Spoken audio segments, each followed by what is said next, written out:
Alam nyo ba na bago pa dumating ang mga Espanyol, makukulay na ang pamumuhay ng ating mga ninuno? May mga tattoo sila na simbolo ng tapang, mga kasuotang nagpapakita ng katayuan sa lipunan, at mga gintong palamuti na nagsisilbing yaman at pagkakakilanlan. Ngayong araw, samahan nyo ako at tuklasin natin ang sinaunang sining pagpapalamuti ng mga Pilipino.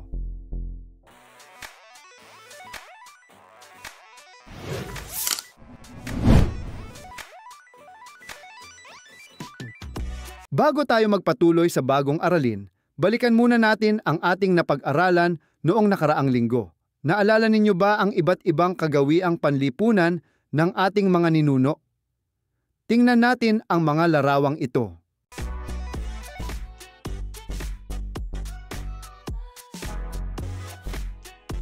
Ano ang nakikita ninyo sa unang larawan? Oo, ito ay kaugnay ng pag-aaral.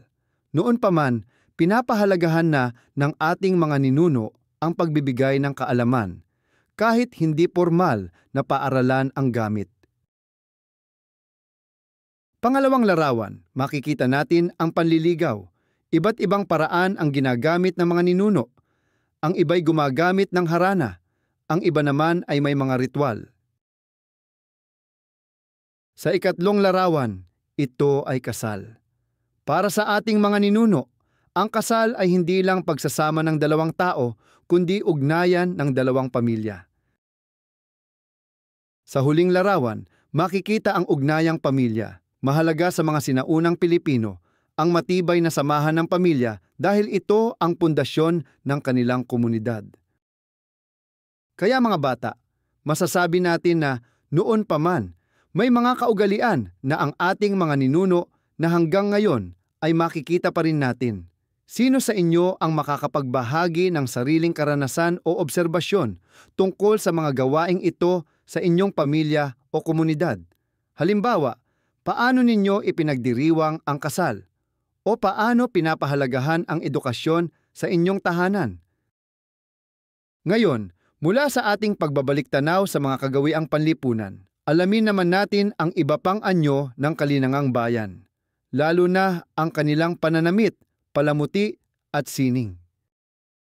Sa araling ito, inaasahan na maibigay ninyo ang kahulugan ng kalinangan at uri nito.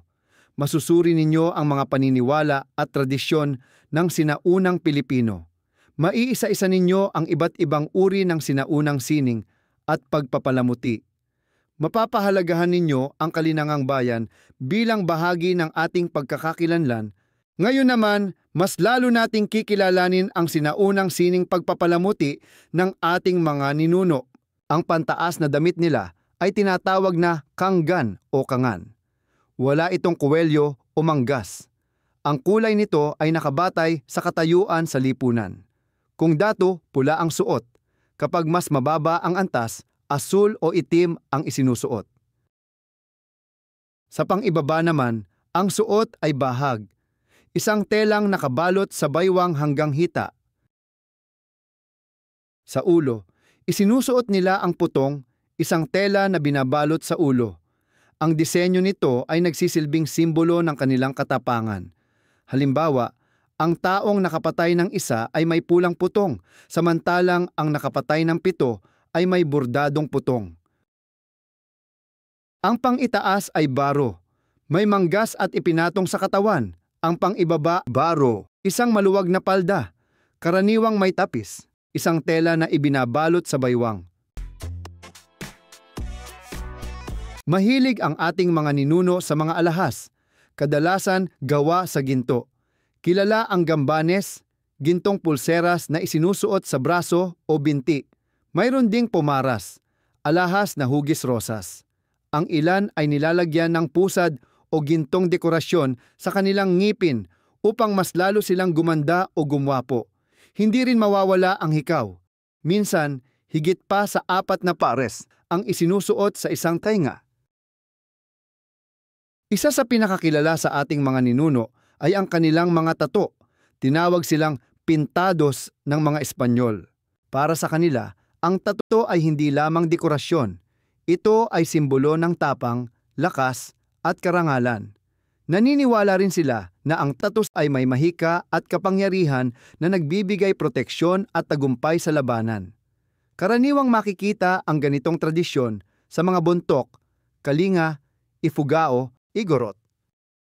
Mahalaga ito dahil ang pananamit at palamuti ay hindi lang para sa ganda, kundi nagsilbing bahagi ng kanilang pagkakakilanlan at kultura.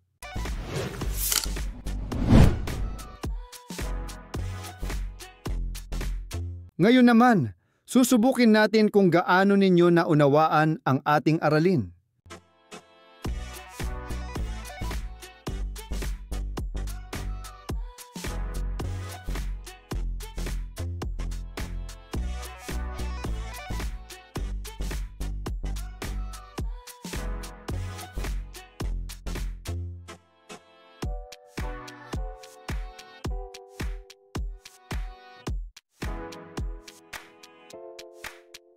Ngayon, subukan nating ilapat ang ating aralin sa kasalukuyan. Nakikita pa ba natin ngayon ang impluwensya ng sinaunang sining pagpapalamuti? Oo, sa mga makukulay na kasuotan tuwing pista, sa mga tattoo na uso pa rin hanggang ngayon, at sa mga alahas na isinusuot natin bilang palamuti. Bakit mahalaga ang pag-aaral ng sinaunang sining pagpapalamuti?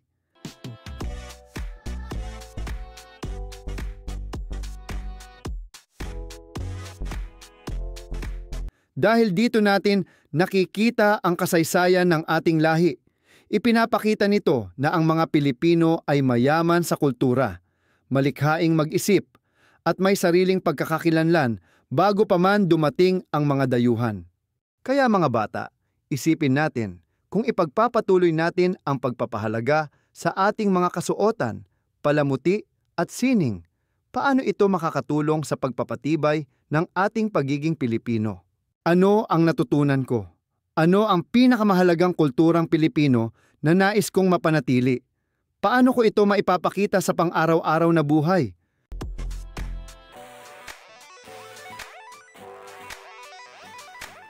Ang ating mga ninuno ay hindi lamang nakilala sa tapang, kundi pati na rin sa kanilang malikhaing pagpapahalaga sa sining.